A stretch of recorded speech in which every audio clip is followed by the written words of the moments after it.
Hello you, welcome back to the channel. Today I'm going to talk to you about the life-changing magic of tidying up and some great principles that you can apply right now to your life, to your room, to declutter everything that's going on. Why? Because I believe that cleaning your room and starting with the small details can greatly impact your life. And this is a great book based on Japanese philosophy that will truly help you out. Hello, welcome back to the channel. If you're new, hello there, my name is Alexis. I believe in building a great life through the multidisciplinary approach. If that makes sense. If not, stay and, well, maybe you like it.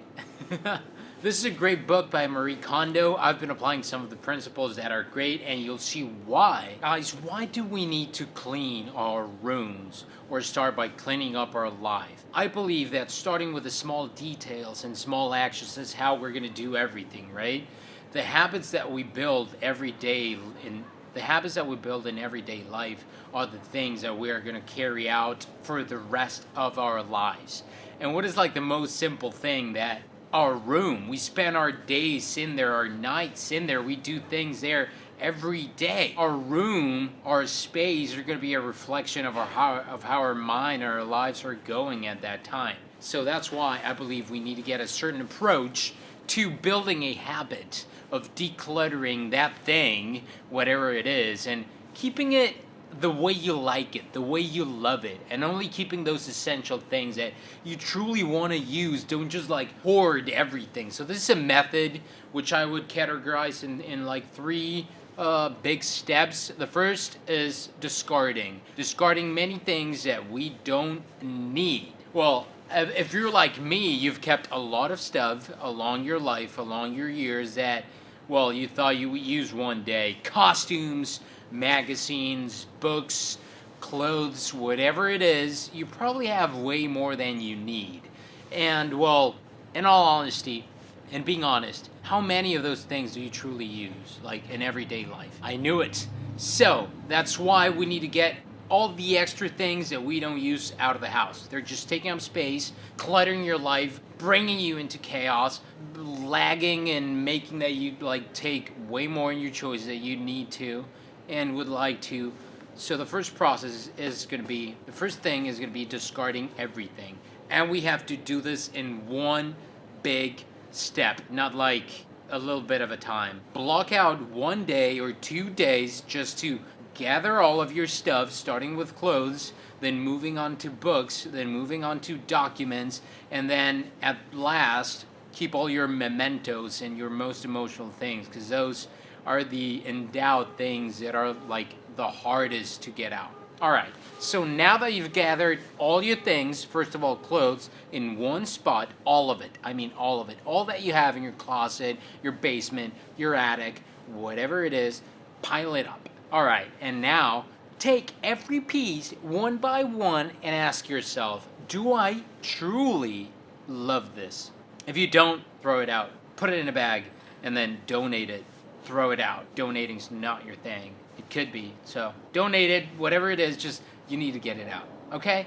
Do that for every single item, and that's it. Only keep the things that bring joy into your life and that you use on an everyday basis. Those things that you say, hell yes, I'm going to keep this. And now, repeat for every single category. Books, all right.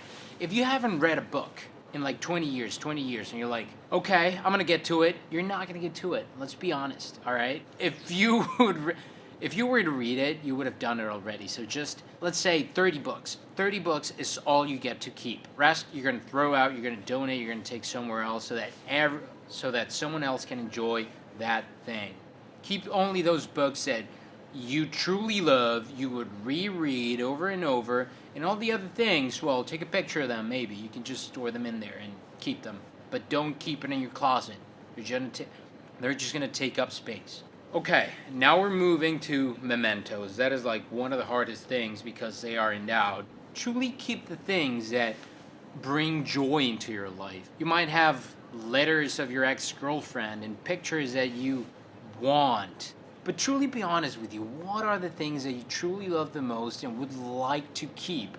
Because they are a nice piece of art, a nice representation of what that thing meant, all right? Because you lived through those things already. You don't need them all. They're in here and in here, all right? They're part of you. You don't need all that stuff. Just keep like the best things, the essential things that you truly and most desire. All right, now we're moving to step number 2, storing and organizing things.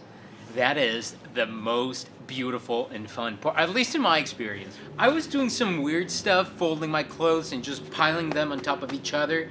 Well, that's not the best way, because, you know, the bottom never gets used. That happened to me.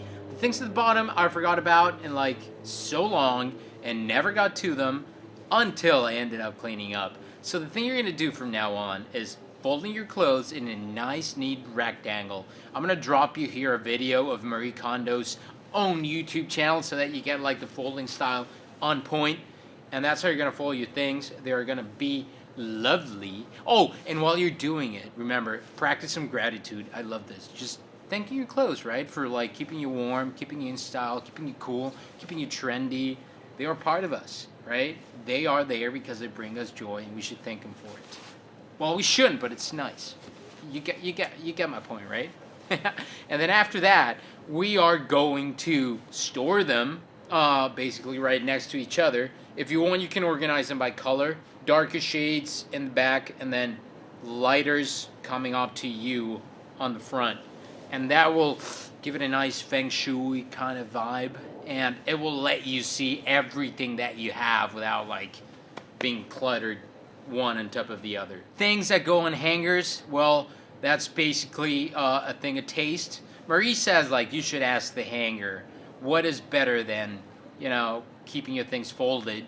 And I've noticed that shirts and jackets, I like them to go in hangers, and shirts and pants and boxers and socks, I like to keep in my drawers, neatly folded in rectangles, so that might be your thing. Remember, all of this is to help you out. Some are great principles, but at the end of the day, you are your own, right? You are your own best expert. So ask yourself, what do I like to be folded? What would go better on hangers? And just do that, right? But keeping the essentials only. Oh my God, and the socks. The socks is a game changer. Please don't roll them up in this ball shape. I did that all the time. I just switched up like a week ago when I read this. It's a game changer. It just dawned on me. Why do we keep our socks like that? It's like putting so much stress on the fucking... And they're just like wobbly and don't fit your ankles right. And they don't get to rest. Yes, that was a big game changer. So do that from now on. Organize them that way. And you're going to be in a really nice spot. All right, guys. So that's basically the basics. And I love this because it becomes a habit. You know, it's about cleaning your room, getting that out of there, and just moving on to your life. But if you have that space where you have like the small things cleared up, and you've got the basic habits drilled in, and it's a joy coming back to your room and seeing your clothes, I think that just compounds everything else that you're doing, and your creativity expands. Or at least that's how I feel, right? I keep my things in order there. What's essential for me, there's not a lot of clutter there to distract me from blah, blah, blah. I know that what I'm keeping there is what I love, what I would love to use. They're resting there nice and neat in my own expression of how I like to keep things, and then that's how I'm going to go out and do my work and live my life because I've set my room in order. And that ties really beautifully to some principles that Jordan Peterson talks about. I'm going to make a video about that. But, well, anyways, that's it for this video. If you enjoyed it, please, I'd love you to subscribe. And hope you have a great day.